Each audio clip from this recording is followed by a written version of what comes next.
નમસ્કાર તાલીમાર્થી મિત્રો, આકાશ પ્રકાશન નિર્મિત મલ્ટિપલ ચોઇસ ક્વેશ્ચનની આ વિડીયો સિરીઝમાં આપનું ફરી એક વખત સ્વાગત છે। આજે આપણે ટ્રાન્સફોર્મરના પાર્ટ 2 વિભાગના વિવિધ પ્રકારના મલ્ટિપલ ચોઇસ ક્વેશ્ચનનો અભ્યાસ કરીશું। પ્રશ્ન નંબર 1, નીચે દર્શાવેલ ટ્રાન્સફોર્મરનું નામ શું છે? જો અહીંયા આગળ ટ્રાન્સફોર્મર આપેલું છે, એની ઉપરના ભાગમાં એક કન્ઝર્વેટર આપવામાં આવેલું છે, કન્ઝર્વેટર, ત્યાર પછી એના 3 HT સાઇડના બુશિંગ આપવામાં આવેલા છે, એવી જ રીતે LT સાઇડના પણ બુશિંગ આપવામાં આવેલા છે। ટ્રાન્સફોર્મરનું એક મોટી ટેન્ક આપવામાં આવેલી છે, આ ટેન્કમાં છે ટ્રાન્સફોર્મર ઓઇલ ભરવામાં આવે છે। એટલે આ બધા જ પ્રકારના જે રચના છે એ પાવર ટ્રાન્સફોર્મરની રચના દર્શાવે છે। ઓડિયો ફ્રીક્વન્સી ટ્રાન્સફોર્મર અને હાઈ ફ્રીક્વન્સી ટ્રાન્સફોર્મરની સાઇઝ ખૂબ જ નાની હોય છે। અહીંયા પોલીફેજ પ્રકારનું પાવર ટ્રાન્સફોર્મર દર્શાવ્યું છે। આપણો પ્રશ્નનો ઉત્તર છે પોલીફેજ ટ્રાન્સફોર્મર। કરંટ ટ્રાન્સફોર્મર છે એ પણ આ રચના દર્શાવતું નથી। પ્રશ્ન નંબર 2, ટ્રાન્સફોર્મરમાં કન્ઝર્વેટરનું કાર્ય શું હોય છે? જ્યારે ટ્રાન્સફોર્મર પર લોડ વધે છે અથવા ઘટે છે ત્યારે ટ્રાન્સફોર્મરના ઓઇલના ટેમ્પરેચરમાં ફેરફાર થાય છે। જ્યારે લોડ વધે છે ત્યારે તેનું ટેમ્પરેચર વધે છે અને જ્યારે લોડ ઘટે છે ત્યારે તેનું ટેમ્પરેચર ઘટે છે। હવે જ્યારે ઓઇલ છે એ વધારે ટેમ્પરેચરવાળું થાય ત્યારે ગરમ થઈ અને એ એક્સપાન્ડ થાય છે અને જ્યારે ઓઇલ ઠંડુ પડે છે ત્યારે તેનું સંકોચન થાય છે। તો ટ્રાન્સફોર્મરની ટાંકી તો ઓઇલથી ફૂલ ભરેલી હોય છે, તો જે સમયે લોડ વધવાને કારણે ટેમ્પરેચર વધે છે અને ઓઇલ છે એક્સપાન્ડ થાય છે ત્યારે એ એક્સપાન્ડ થયેલા ઓઇલને સમાવવા માટે કન્ઝર્વેટરની રચના કરવામાં આવે છે। સાધારણ રીતે કન્ઝર્વેટર છે એ અડધે સુધી ઓઇલથી ભરેલું હોય છે। કન્ઝર્વેટર એક નળાકાર આકારની એક ટેન્ક હોય છે અને એનું જોડાણ છે પાઇપ દ્વારા મેઇન ટાંકી સાથે કરવામાં આવે છે। અહીંયા આગળ આપણે જોઈએ કે એક ટ્રાન્સફોર્મરની રચના દર્શાવેલી છે અને એમાં આ જે આપેલું છે એ કન્ઝર્વેટર આપેલું છે। આ કન્ઝર્વેટર છે એનું જોડાણ છે એ ટ્રાન્સફોર્મર મેઇન ટેન્ક સાથે કરવામાં આવ્યું છે। જ્યારે ટ્રાન્સફોર્મરનું આ ઓઇલ છે એ અહીંયા આગળ યલો કલરથી દર્શાવેલું છે, આ ઓઇલ છે જ્યારે એક્સપાન્ડ થાય છે ત્યારે એ કન્ઝર્વેટરમાં પહોંચે છે અને કન્ઝર્વેટર છે એ આખું ભરાઈ જાય છે।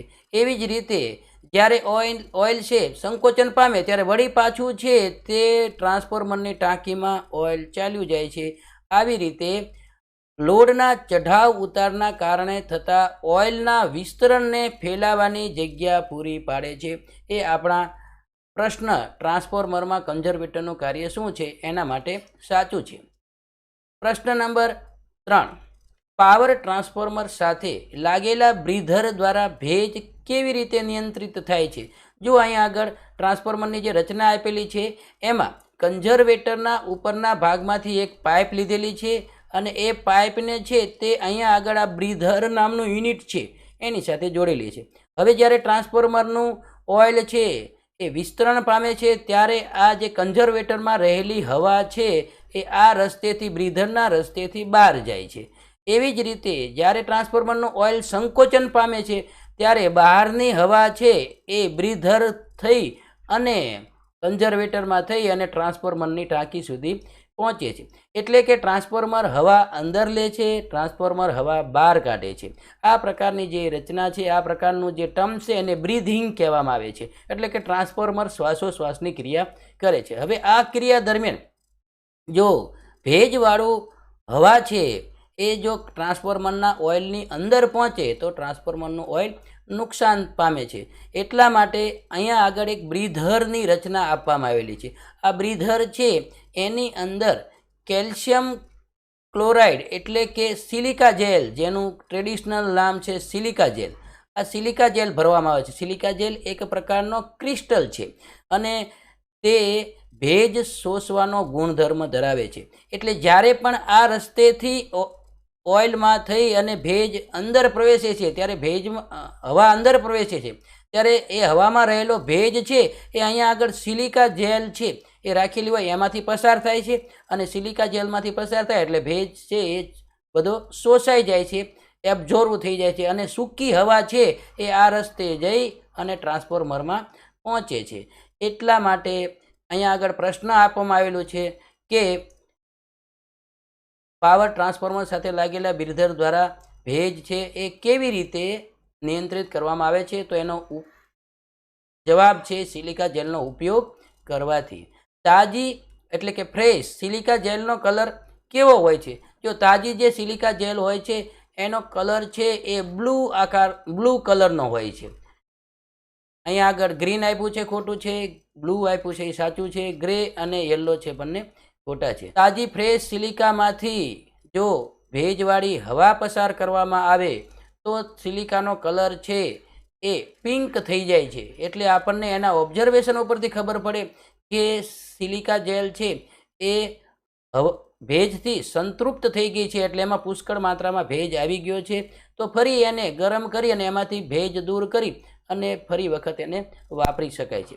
પ્રશ્ન નંબર 5, પાવર ટ્રાન્સફોર્મરમાં એક્સપ્લોઝન વેન્ટ આપવાનો હેતુ શું છે?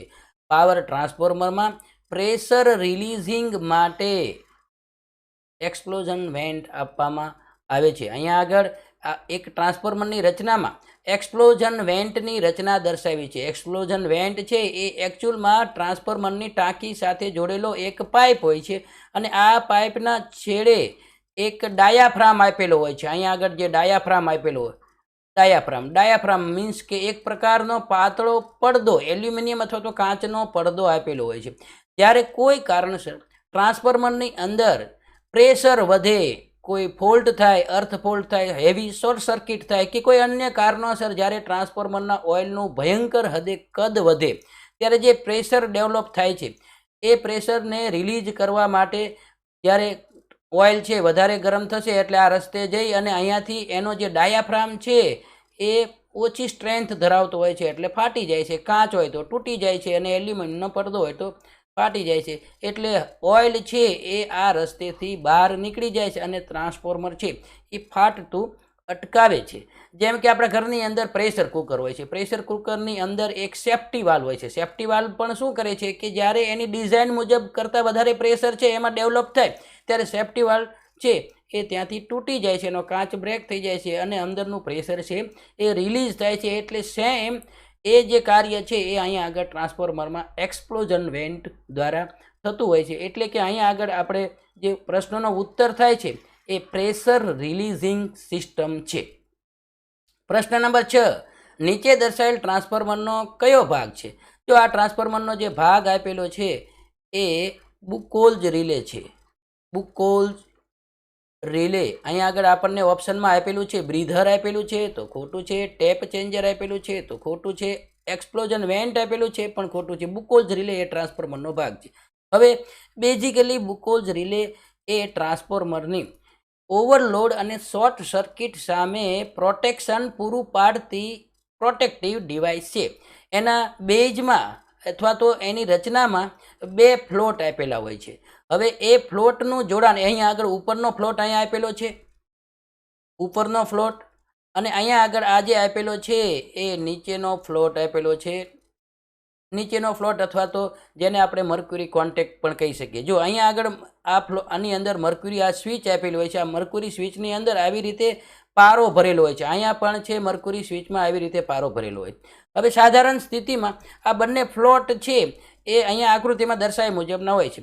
હવે જ્યારે કોઈ કારણસર ટ્રાન્સફોર્મર ઉપર લોડ વધે અથવા ટ્રાન્સફોર્મર ઓવરલોડ થાય ત્યારે એની અંદર ઓઇલનું પ્રમાણ ઘટે. હવે ઓઇલનું પ્રમાણ ઘટશે એટલે શું થશે કે આ ફ્લોટ છે એ એની પોઝિશન આવી રીતે નીચેની બાજુ આવી જશે. ફ્લોટ એ ઓઇલ ઉપર તરતો ભાગ છે એટલે શું છે કે સીધો ફ્લોટ થઈ જાય છે. એના કારણે આ સ્વિચના છે એ સ્વિચની પોઝિશન છે એ આવી રીતે હોરિઝોન્ટલ જેવી થઈ જાય છે. એટલે એની અંદર જે ભરેલો પારો છે એ બંને કોન્ટેક્ટને શોર્ટ કરે છે.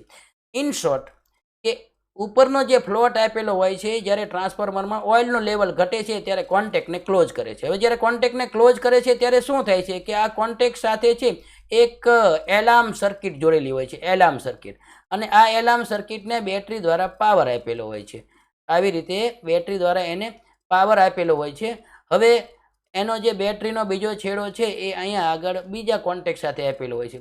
સાધારણ રીતે આ કોન્ટેક્ટ ઓપન હોય એટલે કે એલાર્મ વાગતો નથી, પણ કોઈ કારણસર જ્યારે એમાં ઓઇલનું માત્રા ઘટે છે, ઓવરલોડ થાય છે ત્યારે શું થાય છે કે આ કોન્ટેક્ટ ક્લોઝ થવાથી એલાર્મ વાગે છે. એને કારણે આપણને સચેત થઈ શકીએ છીએ કે ટ્રાન્સફોર્મરમાં કોઈક પ્રકારનો ફોલ્ટ થયો છે. એવી જ રીતે નીચેની જે ફ્લોટવાળી મિકેનિઝમ છે એ પણ જો કોઈ કારણોસર ટ્રાન્સફોર્મરની અંદર ઓઇલ છે એ ઝડપથી કન્ઝર્વેટર બાજુ જાય તો આ જે ફ્લોટ આપેલો છે એની એ પોઝિશન બદલશે, એના કારણે આ જે મર્ક્યુરી સ્વિચ છે એ હોરિઝન્ટલ થઈ જશે. હોરિઝન્ટલ થવાને કારણે એમાં જે નીચેના કોન્ટેક્ટ છે, જે મર્ક્યુરીની અંદર એક કોન્ટેક્ટ ડૂબેલો હતો એક ખુલ્લો હતો, એ બંને ક્લોઝ થઈ જશે. એટલે કે ઉપરની જેમ જ તે કોન્ટેક્ટ ક્લોઝ કરવાનું કાર્ય કરે છે. હવે એના કારણે શું થશે કે એ જે એના બે કોન્ટેક્ટ જે અત્યાર સુધી ઓપન હતા એને સાથે છે એ ટ્રિપિંગ કોઇલ જોડેલી હોય છે અને આ કોઇલના કનેક્શન છે એ સર્કિટ બ્રેકર સાથે કરેલા હોય છે. એટલે હેવી ફોલ્ટ સમયે, અર્થ ફોલ્ટ સમયે, હેવી શોર્ટ સર્કિટ સમયે છે તે કોન્ટેક્ટ છે ક્લોઝ થઈ અને સર્કિટ બ્રેકરની જે ટ્રિપિંગ મિકેનિઝમ છે એને ઓપરેટ કરે છે અને ટ્રાન્સફોર્મર છે એ સપ્લાયથી છૂટું પડી જાય છે. એટલે એમ કહી શકીએ કે બુકોઝ રિલે છે એ ઓવરલોડ અને અર્થ ફોલ્ટ કે શોર્ટ સર્કિટ જેવા ફોલ્ટ સમયે ટ્રાન્સફોર્મરને નુકસાન કરતું અટકાવનારી અથવા તો પ્રોટેક્ટિવ ડિવાઇસ છે. પ્રશ્ન નંબર 7, પાવર ટ્રાન્સફોર્મરમાં બુકોઝ રિલેનું કાર્ય શું છે? આપણે હમણાં જ ચર્ચા કરી એ મુજબ હાઈ ટેમ્પરેચરથી રક્ષણ તો ખોટું છે. ઓઇલમાં ભેજ પ્રવેશતો અટકાવવાનું જે રક્ષણ છે એ તો સિલિકા જેલ કરે છે, એટલે કે બ્રીધર કરે છે. ટાંકીમાં દબાણ લોડિંગથી રક્ષણ કે ઓવરલોડિંગ અને શોર્ટ સર્કિટ સામે રક્ષણ, આ ડી ઓપ્શન છે એ સાચો છે. ટાંકીમાં દબાણ લોડિંગથી રક્ષણ કરવાનું કામ કરે છે, એક્સપ્લોઝન વેન્ટ કરે છે, એટલા માટે અહીંયા ડી ઓપ્શન છે એ સાચો ઓપ્શન છે. પ્રશ્ન નંબર 8, ટ્રાન્સફોર્મરના બુકોઝ રિલેની ટોપ ફ્લોટ સ્વિચનું કાર્ય શું છે? એલાર્મ આપવાનું કામ છે. ભેજની હાજરીમાં એક્ટિવેટ થાય છે તો ખોટું છે. ઓવરલોડિંગ કન્ડિશનમાં એ એક્ટિવ થાય છે, જે આપણે એની પ્રશ્ન નંબર 6માં એની વિસ્તૃત ડિસ્ક્રિપ્શન આપ્યું છે. હવે પ્રશ્ન નંબર 9, ટ્રાન્સફોર્મરમાં લોડ વખતે ઉત્પન્ન થતી ગરમીને વાતાવરણમાં ડિસિપેટ કરવા માટે શું વપરાય છે? જો ટ્રાન્સફોર્મર જ્યારે કાર્ય કરે છે ત્યારે એમાં આયર્ન લોસ અને કોપર લોસ જેવા બંને લોસ થાય છે, જેના પરિણામે છે ટ્રાન્સફોર્મરનો ઓઇલ છે ગરમ થાય છે. હવે આ ઓઇલ ગરમ થાય છે એને ઠંડુ કરવા માટે આવી રીતે ટ્રાન્સફોર્મરની ટાંકીની સાથે આ જે જોડેલું છે ટાંકીની સાથે આવી પાઇપો જોડેલી હોય છે, એટલે કુલિંગ ટ્યુબ જોડેલી હોય છે. અથવા તો મોટા ટ્રાન્સફોર્મરો હોય તો એમાં કોરોગેટેડ જે સીટ આવે છે, બોક્સ આવે છે કોરોગેટેડ, અંદરથી પોલું અને બહારથી પેક, એવું કોરોગેટેડ સીટનું અહીંયા આગળ રચના કરેલી હોય છે. શું થાય છે? જ્યારે ટ્રાન્સફોર્મરનું ઓઇલ ગરમ થાય છે ત્યારે કોઈ પણ પ્રવાહી ગરમ થાય ત્યારે એ ઉપરની દિશામાં ગતિ કરે અને ઠંડુ ઓઇલ હોય એ નીચેની દિશામાં ગતિ કરે. તો ગરમ થયેલું ઓઇલ છે એ આવી રીતે જઈ અને આ પાઇપમાં જઈ અને વળી પાછું નીચે આમ આવશે. એવી જ રીતે આ બીજી પાઇપ આપી હોય તો આવી અસંખ્ય પાઇપો આપેલી હોય છે, એટલે કન્ટિન્યુ જે ગરમ થયેલું ઓઇલ છે ઉપર જઈ નીચે આવશે અને આમ સર્ક્યુલેશન થયા કરશે. હવે આ ટ્યુબ કે ફિન્સ રાખવાનું કારણ એ છે કે એનો એરિયા વધે છે, એટલે એરિયા વધે એટલે વધારે પ્રમાણમાં છે હવાના સંપર્કમાં આવે, એટલે ઝડપથી ટ્રાન્સફોર્મરનું ઓઇલ છે એ ઠંડુ કરી શકાય છે. અહીંયા આગળ આપેલું છે કોરોગેટેડ ફિન્સ, જે બોક્સ વપરાય છે પેકિંગના, એ પ્રકારની ફિન્સ અથવા તો કુલિંગ ટ્યુબ છે એ ટ્રાન્સફોર્મરના ઓઇલને ઠંડુ કરવા માટેની ખાસ રચના છે. બ્રીધર છે એ હવામાંનો ભેજ અટકાવે છે. કન્ઝર્વેટર ટેન્ક છે એ વધારાનું જે ઓઇલ છે એને સમાવવાની જગ્યા પૂરી પાડે છે અને બુકોઝ રિલે છે ઓવરલોડ કે અર્થ ફોલ્ટ સામે રક્ષણ આપે છે. પ્રશ્ન નંબર 10, પાવર ટ્રાન્સફોર્મરમાં ટેપ ચેન્જિંગનો હેતુ શું હોય છે? જ્યારે ટ્રાન્સફોર્મરની સેકન્ડરી ઉપર લોડ વધે છે ત્યારે સેકન્ડરીના વોલ્ટેજ ડાઉન થાય છે. હવે આ ડાઉન થયેલા વોલ્ટેજને સરભર કરવા માટે અથવા તો તેની એ વોલ્ટેજની પૂર્તતા કરવા માટે એના પ્રાઇમરી એટલે કે હાઈ વોલ્ટેજ સાઇડ ટેપ ચેન્જિંગની રચના આપેલી હોય છે. એનો ટર્ન્સ રેશિયો બદલી અને સેકન્ડરીમાં મળતા વોલ્ટેજ છે એનું મૂલ્ય છે વધારી શકાય છે, એટલા માટે ટ્રાન્સફોર્મરમાં ટેપ ચેન્જિંગ આપવામાં આવે છે. પ્રાઇમરી વોલ્ટેજને કોન્સ્ટન્ટ રાખવા માટે તો ખોટું છે. ડિસ્ટ્રીબ્યુશનમાં વોલ્ટેજ રેશિયો બદલવા માટે તો એ પણ ખોટું છે. સેકન્ડરી વોલ્ટેજને કોન્સ્ટન્ટ રાખવા માટે ગ્રાહકને જે મળતા વોલ્ટેજ છે એ એના રેટેડ વોલ્ટેજની આજુબાજુ મળી રહે એના માટે જે ટેપ ચેન્જિંગનો ઉપયોગ કરવામાં આવે છે. પ્રશ્ન નંબર 11, નીચે આકૃતિમાં દર્શાવેલ ટ્રાન્સફોર્મરના ભાગનું નામ શું છે? જો અહીંયા આગળ જે ભાગ આપેલો છે એ એક ખાસ પ્રકારની ટેપ ચેન્જિંગ રચના છે કે જ્યારે ટ્રાન્સફોર્મરના સેકન્ડરી વોલ્ટેજમાં ઘટાડો થાય છે ત્યારે એના સ્ટેપ બદલી અને એના સેકન્ડરી વોલ્ટેજ છે એ અપ કરી શકાય છે, પરંતુ આ મેન્યુઅલી પ્રકારનું છે. મેન્યુઅલી પ્રકારનું ટેપ ચેન્જિંગ ડિવાઇસ. અહીંયા આગળ આપેલું છે ઓન લોડ ટેપ ચેન્જર પણ નથી, હાઈ વોલ્ટેજ બુશિંગ ટર્મિનેશન પણ નથી અને મેન્યુઅલી ટેપ ચેન્જરની રચના આપવામાં આવેલી છે. પ્રશ્ન number 12, off load changing operation પહેલાં લોડને કેમ ડિસ્કનેક્ટ કરવો જોઈએ? જો ટેપ ચેન્જિંગ છે બે પ્રકારના હોય છે, એક ઓન લોડ ટેપ ચેન્જિંગ અને બીજું છે ઓફ લોડ ટેપ ચેન્જિંગ. જ્યારે ઓફ લોડ ટેપ ચેન્જિંગની રચના આપેલી હોય અથવા એનો ઉપયોગ આપેલો હોય ત્યારે તેની સાથે જોડેલો લોડ છે એ ડિસ્કનેક્ટ કરવો જોઈએ. જો લોડને ડિસ્કનેક્ટ કરવામાં નહીં આવે તો તેના જે કોન્ટેક્ટ છે એની ઉપર હેવી સ્પાર્ક થશે અને હેવી સ્પાર્ક થવાને કારણે એના કોન્ટેક્ટ છે એ બળી જશે અથવા તો એને નુકસાન થશે. એટલે ન્યુટ્રલ પોઈન્ટથી ટેપિંગને ડિસ્કનેક્ટ કરવા માટે પણ ખોટું છે, ડાયવર્ટરના મૂવિંગ કોન્ટેક્ટને ડિસ્કનેક્ટ કરવા માટે પણ ખોટું છે, કોન્ટેક્ટ પોઈન્ટ પર ભારે સ્પાર્કિંગ ટાળવા માટે આ સાચું છે અને વાઇન્ડિંગ માટે ઇલેક્ટ્રિકલ આઇસોલેશન પૂરું પાડવા માટે એ પણ ખોટું છે. પ્રશ્ન નંબર 13, ઓન લોડ ટેપ ચેન્જરના ઓપરેશન વખતે લોડને ડિસ્કનેક્ટ કરવામાં આવતો નથી. લોડને શૂન્ય કરવામાં આવે છે એટલે કે ડિસ્કનેક્ટ કરવામાં આવે છે તો ખોટું છે. વોલ્ટેજને શૂન્ય કરવામાં આવે છે તો એનો મતલબ પણ ડિસ્કનેક્ટ કરવું એવો થાય છે. લોડને ડિસ્કનેક્ટ કરવામાં આવતો નથી કારણ કે એનું નામ જ એવું છે કે ઓન લોડ ટેપ ચેન્જર, એટલે કે લોડમાં કોઈ પણ પ્રકારનું ડિસ્ટર્બ કર્યા વગર એના ટેપ છે એ ચેન્જ કરી શકાય છે. પ્રશ્ન નંબર 14, હાઈ વોલ્ટેજ પાવર ટ્રાન્સફોર્મરમાં બુશિંગ શા માટે વાપરવામાં આવે છે? જો લો વોલ્ટેજના ટ્રાન્સફોર્મરો હોય તો એના પ્રાઇમરી સેકન્ડરી વાઇન્ડિંગના કનેક્શનને બહાર કાઢવા માટે કોઈ પણ પ્રકારની વિશેષ રચના કરવામાં આવતી નથી. માત્ર વાઇન્ડિંગના છેડા સાથે બહારની જે કનેક્ટિંગ લીડ હોય એને શોલ્ડર કરી ટેપ મારી અને બહાર કાઢવામાં એના છેડા આવે છે. પરંતુ હાઈ વોલ્ટેજ અને પાવર ટ્રાન્સફોર્મર જે છે એના છેડાને જ્યારે બહાર કાઢવા હોય તો બુશિંગ વાપરવામાં આવે છે. એક એનું મેઇન ટેકનિકલ કારણ એ છે કે આ જે બુશિંગ છે એને ટ્રાન્સફોર્મરની ટેન્ક ઉપર ડ્રિલિંગ કરી હોલ કરી અને એના દ્વારા એના છેડા બહાર કાઢવામાં આવે છે. હવે જ્યારે ટ્રાન્સફોર્મરની જે ટેન્ક છે એને અર્થ કરેલી હોય છે એટલા માટે જે મેગ્નેટિક ઇફેક્ટ છે એ દૂર કરવા અથવા તો ફ્લેશ પોઈન્ટ નિવારવા માટે, કારણ કે હાઈ વોલ્ટેજ હોય છે એટલા માટે એનું જે ઇન્સ્યુલેશન છે એ પણ ઉચ્ચ પ્રકારનું હોવું જોઈએ, એટલા માટે આ બુશિંગ વાપરવામાં આવે છે. અહીંયા આગળ ઉત્તર આપેલો છે કંડક્ટરનું અર્થ સાથે ઇન્ટરેક્શન અટકાવવા, કારણ કે કંડક્ટરમાં હેવી વોલ્ટેજ હોય છે એટલા માટે કંડક્ટરનું અર્થ સાથે ઇન્ટરેક્શન અટકાવવા, તેમજ બીજું એનું મેઇન જે કારણ છે ઇનપુટ આઉટપુટ કનેક્શન કરવા માટે અંદરના જે ટ્રાન્સફોર્મરની કોર ઉપર રાખેલું વાઇન્ડિંગના કનેક્શન કરવા માટે અને બહાર લોડની સાઈડ કનેક્શન કરવા માટે આ પ્રકારના બુશિંગ વાપરવામાં આવે છે. અહીંયા આકૃતિમાં આ પ્રકારના બુશિંગની રચના આપેલી છે જેના ઉપરથી આપણને ખબર પડે છે કે એની બંને છેડા ઉપર છે કનેક્ટિંગ ડિવાઇસ એટલે કે નટબોલ્ટ પ્રકારની કનેક્ટિંગ ડિવાઇસ આપવામાં આવેલી હોય છે.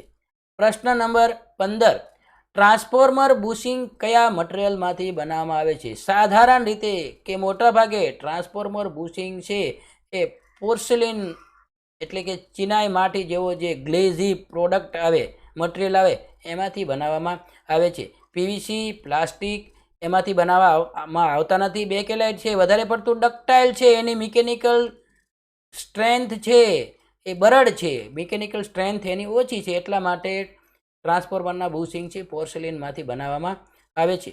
પ્રશ્ન નંબર 16, ટ્રાન્સફોર્મર બુશિંગ ટેસ્ટમાં કયા પ્રકારનો ટેસ્ટ TGA ડિઝોલ્વ એટલે કે ઓગળેલો ગેસ એનાલિસિસ, આનું આખું નામ છે ડિઝોલ્વ ગેસ એનાલિસિસ.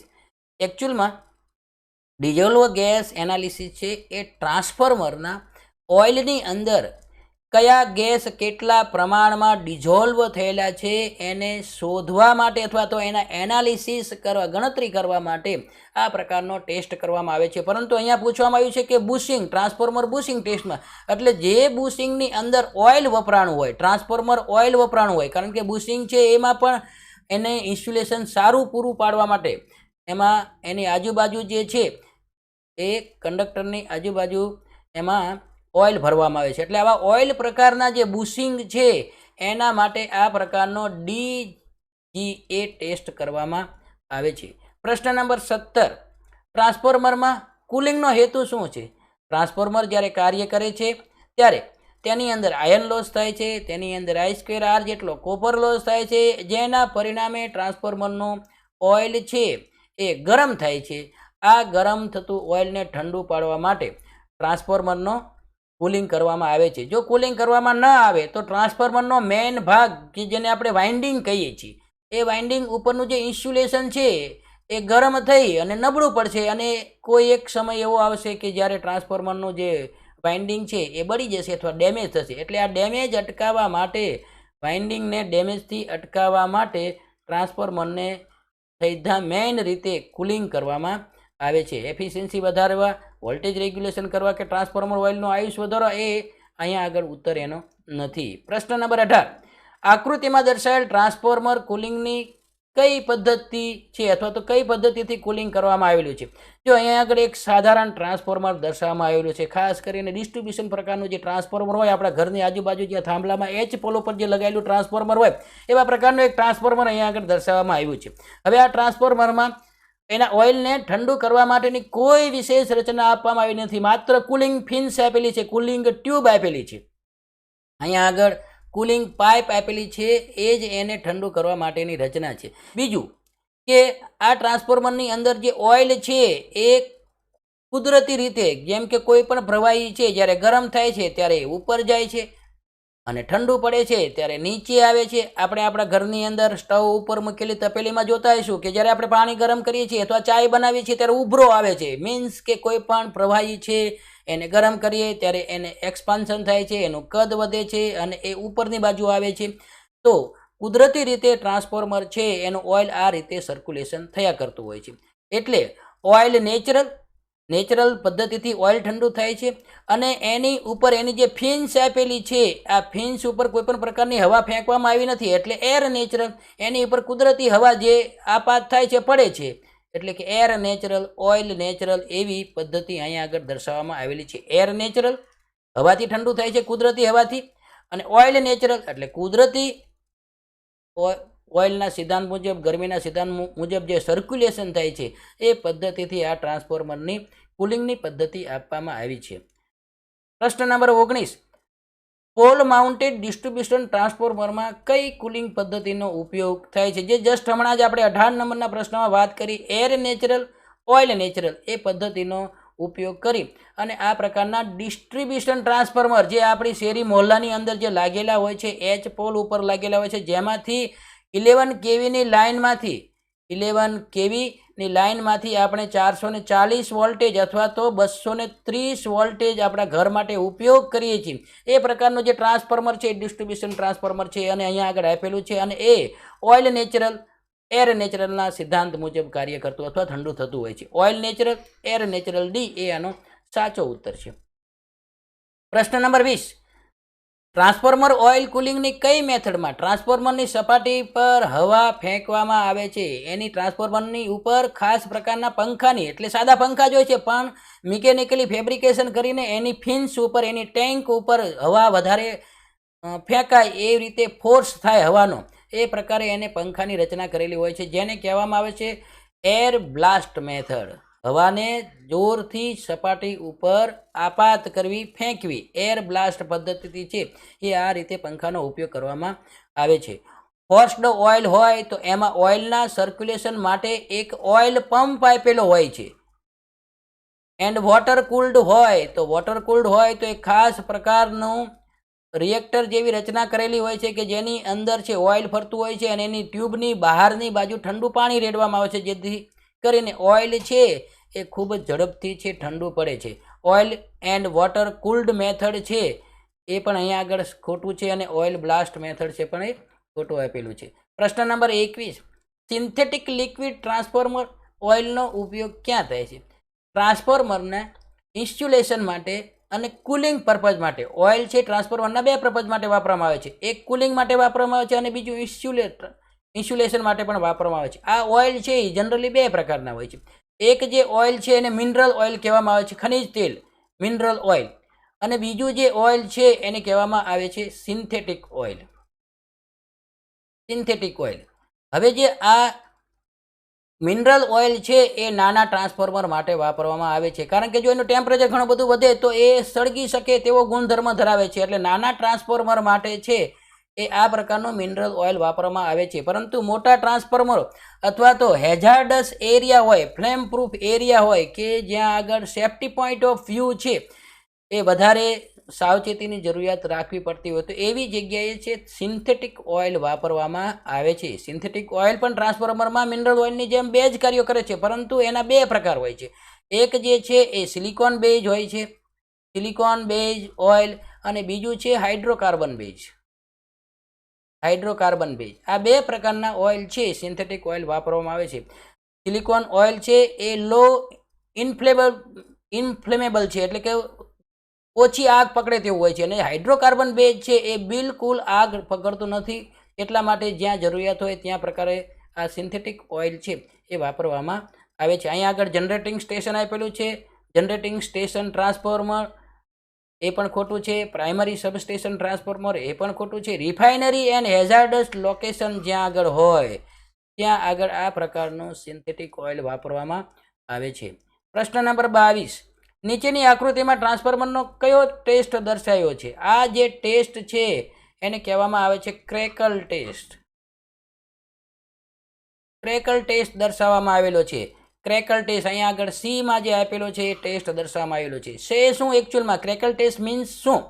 તો ટ્રાન્સફોર્મરના ઓઇલની અંદર ભેજની હાજરી જાણવા માટે ક્રેકલ ટેસ્ટ કરવામાં આવે છે. આ ટેસ્ટની અંદર કોઈ સ્ટીલની પાઇપ હોય એને એક છેડાથી બંધ કરેલી હોય અને એની અંદર ઓઇલ ભરી અને આ ઓઇલને છે તે સ્ટવ જેવા ગરમી ઉત્પન્ન કરતા સાધનથી ગરમ કરવામાં આવે છે, અને જો ગરમ થતી વખતે તે તડ જેવો અવાજ આવે તો તડ અવાજ આવે તો આ પ્રકારના ઓઇલની અંદર ભેજની હાજરી છે એવું જાણવા મળે છે. ઘણી વખત ઓઇલ ભરેલા પાત્રની અંદર લાલ ચોર કરેલો ગરમ સળિયો અંદર નાખવામાં આવે છે, ઇન્સર્ટ કરવામાં આવે છે, અને એ ઇન્સર્ટ કરતી વખતે જો ઓઇલ છે એ તડ જેવો અવાજ કરે તો એની અંદર ભેજની હાજરી છે, ઓઇલમાં ભેજની હાજરી છે એવું આપણને ખ્યાલ આવે છે. તો આ પ્રકારનો જે ટેસ્ટ છે એને ક્રેકલ ટેસ્ટ કહેવામાં આવે છે. પ્રશ્ન નંબર 23, ટ્રાન્સફોર્મરનું ઓઇલ બગડવાનું કારણ શું હોય છે? જો ટ્રાન્સફોર્મરનું ઓઇલ બગડવાનું મેઇન કારણ છે, કયું કારણ હોઈ શકે? અહીંયા આગળ આપણે લખીએ કે એનું મેઇન કારણ કયું છે? તો મેઇન કારણ એ છે કે જ્યારે ટ્રાન્સફોર્મર ઓઇલમાં ભેજવાળી હવા પ્રવેશ કરે અથવા ભેજ પ્રવેશ કરે અથવા પાણી પ્રવેશ કરે, પાણીના કારણે ભેજના કારણે ટ્રાન્સફોર્મરનું ઓઇલ છે એ 95% સુધી બગડવાના ચાન્સીસ રહેલા છે. ઓવરલોડથી એટલું ટ્રાન્સફોર્મરનું ઓઇલ ખરાબ થતું નથી, અપૂરતું કુલિંગ હોય તો પણ એટલું ખરાબ થતું નથી, લાંબા ગાળાના ઉપયોગથી પણ જો એમાં ભેજ ના લાગે તો કશું થતું નથી. વાતાવરણની હવા ઓઇલના સંપર્કમાં આવે અથવા તો ભેજવાળી હવા જે છે, ભેજવાળી હવા, આ સૂકી હવાથી કશું થતું નથી, પણ જો ભેજવાળી હવા એના સંપર્કમાં આવે તો ટ્રાન્સફોર્મરનું ઓઇલ છે ખૂબ જ ઝડપથી ખરાબ થઈ જાય છે.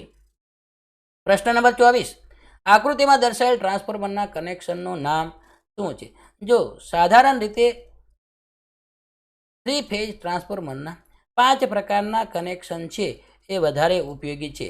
કનેક્શન નંબર 1, સ્ટાર કનેક્શન, એનો મતલબ એમ કે પ્રાઇમરી સ્ટાર ને સેકન્ડરી પણ સ્ટાર. બીજું જે કનેક્શન છે એ ડેલ્ટા કનેક્શન, ડેલ્ટા કનેક્શન. ત્રીજું કનેક્શન છે એ સ્ટાર ડેલ્ટા. ચોથું જે કનેક્શન છે એનું ડેલ્ટા સ્ટાર, અને પાંચમું જે કનેક્શન છે એનું સ્કોટ કનેક્શન. આ 5 પ્રકારના કનેક્શન છે એ મોટાભાગે ટ્રાન્સફોર્મર માટે વધારે ઉપયોગી છે. હવે અહીંયા આગળ જે પહેલો શબ્દ આપેલો છે એ પ્રાઇમરી સૂચવે છે, જ્યારે બીજો શબ્દ જે આપેલો છે એ સેકન્ડરી સૂચવે છે. સ્ટાર અને ડેલ્ટા કનેક્શન વિશે આપણે બહુ સારી રીતે જાણીએ છીએ. અહીંયા આગળ આપણે પ્રાઇમરીમાં જોઈએ, આ પ્રાઇમરી સાઈડ આપણે એની લઈએ અને નીચેની બાજુ છે એને આપણે સેકન્ડરી સાઈડ લઈએ. તો પ્રાઇમરી સાઈડમાં આપણે જોઈએ તો પહેલા વાઇન્ડિંગનો બીજો છેડો U2, પહેલા વાઇન્ડિંગનો બીજો છેડો, બીજા વાઇન્ડિંગનો બીજો છેડો V2 અને ત્રીજા વાઇન્ડિંગનો બીજો છેડો W2. એટલે પ્રત્યેક વાઇન્ડિંગના બીજા છેડાને ભેગા કરી અને અહીંયા આગળ શોર્ટ કરવામાં આવેલા છે, એટલે કે આ જે વાઇન્ડિંગનો ન્યુટ્રલ પોઈન્ટ બને છે. અને બાકીના જે પહેલો અને પહેલો છેડો જે આપેલો છે આ પણ યુ પહેલો છે U1, આ પણ V1 છે અને આ પણ W1 છે. પ્રત્યેકને લાઈન સાથે જોડવામાં આવેલા છે એટલે કે પ્રાઇમરી સાઈડમાં કનેક્શન સ્ટાર છે. એવી જ રીતે સેકન્ડરી સાઈડમાં આપણે જોઈએ તો પહેલા વાઇન્ડિંગનો બીજો છેડો એટલે કે U2, પહેલા વાઇન્ડિંગનો બીજો છેડો U2 બીજા વાઇન્ડિંગના પહેલા છેડા સાથે એટલે કે V1 સાથે જોડેલો છે. બીજા વાઇન્ડિંગનો બીજો છેડો ત્રીજા વાઇન્ડિંગના પહેલા છેડા સાથે એટલે કે W1 સાથે જોડેલો છે, જો આપણને સ્પષ્ટ ખબર પડે છે. અને ત્રીજા વાઇન્ડિંગનો બીજો છેડો છે એ પહેલા વાઇન્ડિંગના પહેલા છેડા સાથે જોડેલો છે, U1 સાથે જોડેલો છે. હવે જ્યાં આગળ જંક્શન પોઈન્ટ થાય છે ત્યાં આગળથી ટર્મિનલ બહાર કાઢેલા છે, જેમ કે અહીંયા આગળ V ટર્મિનલ બહાર કાઢેલો છે, અહીંયા જંક્શન પોઈન્ટ બને છે વાઇન્ડિંગનો, તો અહીંયાથી આપણને એક W છેડો બહાર કાઢેલો છે અને અહીંયા આગળ છે તે U છેડો બહાર કાઢેલો છે. એટલે કે સેકન્ડરી સાઈડમાં ડેલ્ટા કનેક્શન છે.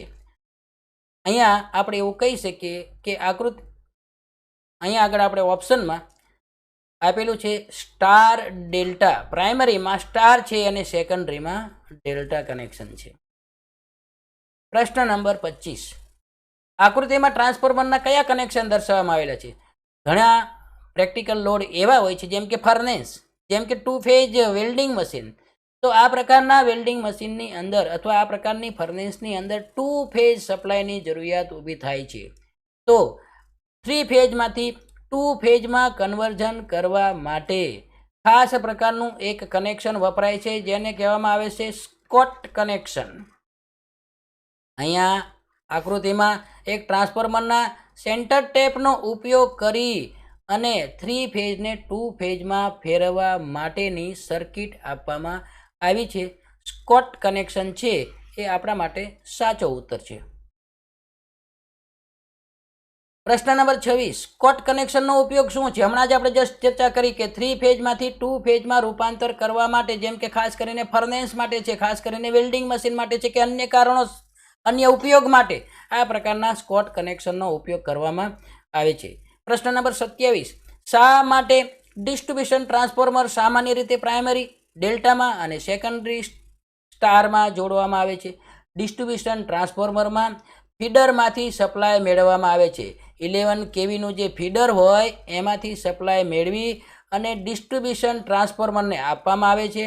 અને પ્રાઇમરી જે આવતી હોય છે એની 3 ફેઝની લાઇન આવતી હોય છે અને ટ્રાન્સફોર્મર છે એ પ્રાઇમરીમાં ડેલ્ટામાં જોડેલું હોય છે અને સેકન્ડરીમાં છે એ સ્ટારમાં જોડેલું હોય છે. સ્ટારમાં છે R, Y અને B અને ન્યુટ્રલ. જો આપણે ઇન્ડસ્ટ્રીયલ લોડની 440 3 ફેઝની લાઇનની જરૂરિયાત હોય તો આપણે 3 છેડાનો ઉપયોગ કરી અને સર્વિસ લાઇન લઈ શકીએ. જો આપણને કોઈ એક ફેઝ અને એક ન્યુટ્રલ માત્ર ઘરના લાઇટિંગ માટે જ જરૂરિયાત છે તો કોઈ એક ફેઝ અને કોઈ એક ન્યુટ્રલ લઈ અને આપણે સિંગલ ફેઝ લઈ શકીએ. એટલા માટે ડિસ્ટ્રીબ્યુશન ટ્રાન્સફોર્મર છે એ સાધારણ રીતે ડેલ્ટા સ્ટારમાં જોડવામાં આવે છે. અહીંયા આગળ એનો ઓપ્શન થાય છે 3 ફેઝ 4 વાયર સિસ્ટમના સરળ ડિસ્ટ્રીબ્યુશન માટે આ પ્રકારના ટ્રાન્સફોર્મરનો ઉપયોગ કરવામાં આવે છે. પ્રશ્ન નંબર 28, સ્મોલ અને હાઈ વોલ્ટેજ ટ્રાન્સફોર્મર માટે કયું કનેક્શન સૌથી વધારે ઇકોનોમિકલ છે? જસ્ટ હમણાં જ આપણે વાત કરી કે ટ્રાન્સફોર્મર છે એના મેન 4 અથવા તો 5 પ્રકારના કનેક્શન હોય છે. એક જે ટ્રાન્સફોર્મર હોય છે એનું કનેક્શન ડેલ્ટા હોય છે, એ પ્રકારનું ટ્રાન્સફોર્મર હોય છે. બીજું હોય છે ડેલ્ટા સ્ટાર કનેક્શન હોય છે. ત્રીજું જે કનેક્શન હોય છે એનું સ્ટાર કનેક્શન હોય છે અને ચોથું કનેક્શન જે હોય છે એનું સ્ટાર ડેલ્ટા કનેક્શન હોય છે. આ ચારેય પ્રકારના ટ્રાન્સફોર્મરના ઉપયોગિતાના આધારે કનેક્શન કરવામાં આવે છે અને એનો ઉપયોગ વિવિધ કાર્યો માટે અથવા તો વિવિધ પ્રકારના ફંક્શન માટે કરવામાં આવે છે. જો જે ટ્રાન્સફોર્મર છે એના વોલ્ટેજ ઓછા પરંતુ એની કેપેસિટી છે એ વધારે કેપેસિટી હોય તો એવા પ્રકારના ટ્રાન્સફોર્મરના કનેક્શન છે એ ડેલ્ટા કનેક્શન હોય છે. એવી જ રીતે જો સ્ટાર કનેક્શન હોય તો વધારે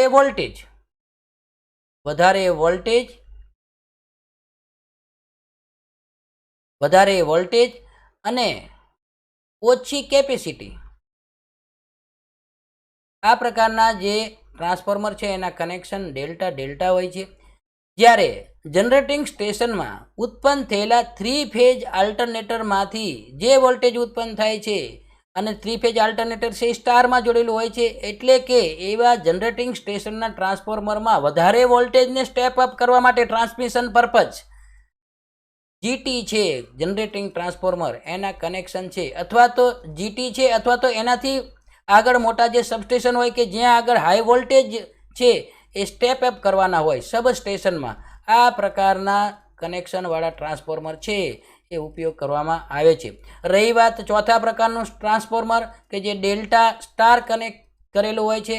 11 કેવી લાઇનમાંથી ગ્રાહકોને 440 વોલ્ટેજ અથવા તો 230 વોલ્ટેજ જે સપ્લાય કરે છે એવા ડિસ્ટ્રીબ્યુશન પ્રકારના જે આપણી શેરી મોહલ્લામાં લાગેલા હોય છે આ પ્રકારના જે એસએસ છે ડિસ્ટ્રીબ્યુશન સબસ્ટેશન, એમાં ડેલ્ટા સ્ટાર કનેક્શનવાળું ટ્રાન્સફોર્મર વાપરવામાં આવે છે. હવે અહીંયા આપણા ઓપ્શનમાં જે આપ્યું હોય એના આધારે આપણે કહી શકીએ સ્મોલ અને હાઈ વોલ્ટેજ, જેના વોલ્ટેજ છે એ વધારે હોય અને કેપેસિટી છે એ ઓછી હોય, તો તેવા પ્રકારના જે ટ્રાન્સફોર્મર છે એ સ્ટાર કનેક્શન વધારે વોલ્ટેજ અને ઓછી કેપેસિટીના જે ટ્રાન્સફોર્મર છે એ સ્ટાર પ્રકારના ટ્રાન્સફોર્મર હોય છે. પ્રશ્ન નંબર 29, કરંટ ટ્રાન્સફોર્મરની સેકન્ડરી વાઇન્ડિંગમાં, જો કરંટ ટ્રાન્સફોર્મર અહીં આગળ એક આકૃતિમાં દર્શાવવામાં આપેલું છે કે કરંટ ટ્રાન્સફોર્મરની જે પ્રાઇમરી વાઇન્ડિંગ છે એ જાડા તારની હોય અથવા જાડા બારવાળી હોય, અને એની જે સેકન્ડરી વાઇન્ડિંગ છે એમાં ઘણા બધા પાતળા તારના વધારે આંટા હોય, એટલે કે પાતળા તારના વધારે આંટા છે એ સીટીની સેકન્ડરીમાં આપવામાં આવે છે. જો પીટી હોય તો આના કરતાં ઉલટું હોય છે. પીટીની જે પ્રાઇમરી વાઇન્ડિંગ છે એ પાતળા તારની ઘણા બધા આંટાની હોય અને સેકન્ડરી વાઇન્ડિંગ છે એ જાડા તારની ઓછા વાઇન્ડિંગની હોય. પ્રશ્ન નંબર 30, કરંટ ટ્રાન્સફોર્મરની કોરને શા માટે ઓછા રિએક્ટન્સ અને લો કોર લોસવાળી બનાવવામાં આવે છે? કારણ કે જો આ પ્રકારની રચના કરવામાં આવે તો એની રીડિંગમાં છે એરર છે એને નિવારી શકાય છે.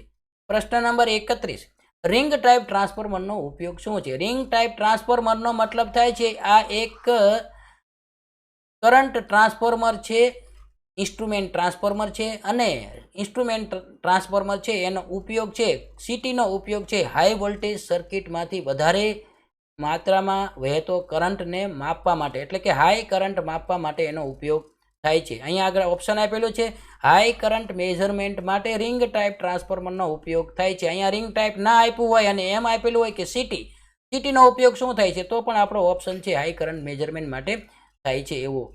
પ્રશ્ન નંબર 32, પોટેન્શિયલ ટ્રાન્સફોર્મરના પ્રાઇમરી વાઇન્ડિંગમાં, જો પોટેન્શિયલ ટ્રાન્સફોર્મરના પ્રાઇમરી વાઇન્ડિંગમાં વધારે આંટાવાળી પાતળો તાર હોય છે, પાતળા તારના વધારે આંટા, એ આપણો ઓપ્શન સાચો છે. હમણાં જ આપણે જસ્ટ વાત કરી હતી કરંટ ટ્રાન્સફોર્મરની, ત્યારે કરંટ ટ્રાન્સફોર્મર બાબતે આપણે કીધું હતું કે પીટીમાં સીટી કરતાં ઉલટી રચના હોય છે, એટલે કે એના પ્રાઇમરી વાઇન્ડિંગમાં પાતળા તાર હોય અને વધારે આંટાનું હોય, કારણ કે પોટેન્શિયલ ટ્રાન્સફોર્મરનું જોડાણ, એની પ્રાઇમરી વાઇન્ડિંગનું જોડાણ છે એ હાઈ વોલ્ટેજ સર્કિટ સાથે થતું હોય છે.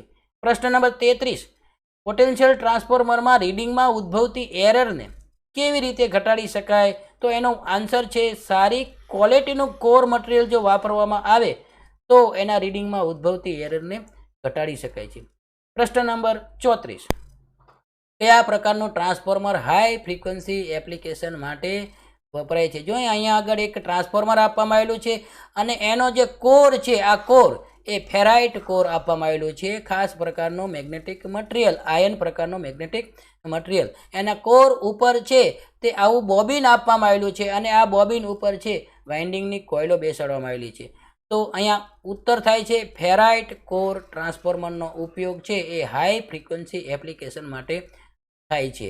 પ્રશ્ન નંબર 35, ઓટોમોબાઈલમાં કયા પ્રકારનું ટ્રાન્સફોર્મર વપરાય છે? ઇગ્નિશન પ્રકારનું ટ્રાન્સફોર્મર છે એ ઓટોમોબાઈલ સર્કિટમાં વાપરવામાં આવે છે.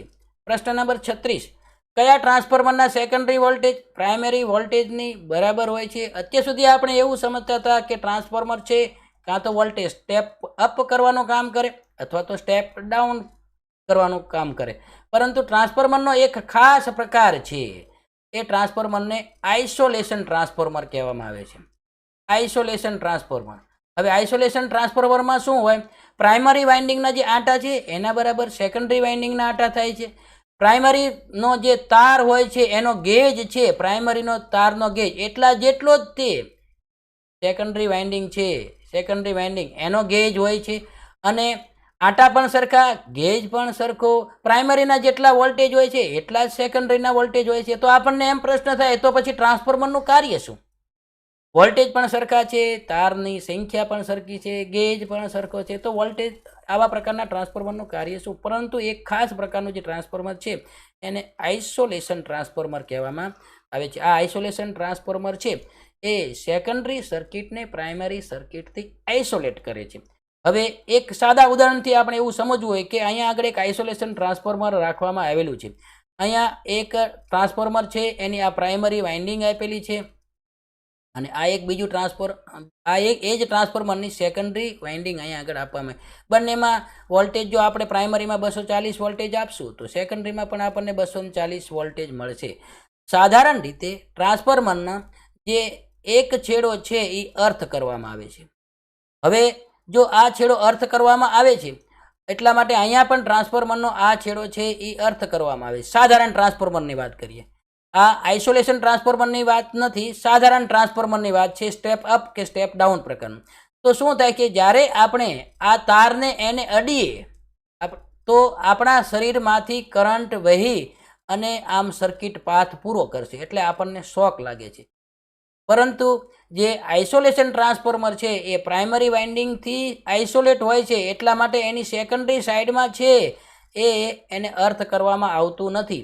તો આપણે જો સેકન્ડરી સાઈડ અર્થ કરેલું ના હોય તો પછી આપણે એના કોઈ પણ બે એન્ડ પૈકીના કોઈ પણ એક એન્ડને વારાફરતી ટચ કરીશું તો આપણને શોક નહીં લાગે. કયા ટ્રાન્સફોર્મરના સેકન્ડરી વોલ્ટેજ પ્રાઇમરી વોલ્ટેજની બરાબર છે એ જાણવા માટે આપણે એનો પ્રશ્નનો જવાબ યાદ રાખવાનો છે. આઇસોલેશન ટ્રાન્સફોર્મર છે અને એ સેફટી પોઈન્ટ ઓફ વ્યૂ શોક ના લાગે એટલા માટે વાપરવામાં આવે છે, અથવા તો ઘણી વખત છે પ્રાઇમરીમાં આવતા વોલ્ટેજ જર્ક છે એને સેકન્ડરીમાં નાબૂદ કરવા માટે પણ આ પ્રકારનો ટ્રાન્સફોર્મર વાપરવામાં આવે છે.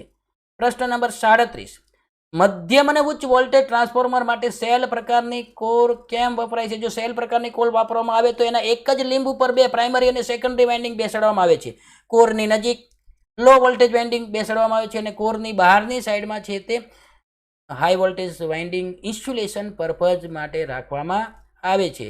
એટલા માટે એક જ લીંબ ઉપર બંને વાઇન્ડિંગ થતા હોવાથી જે ફ્લક્સ લીકેજનો પ્રશ્ન થતો નથી, એટલે ટ્રાન્સફોર્મરની જે એફિશિયન્સી છે એ ખૂબ જ સારી મળે છે.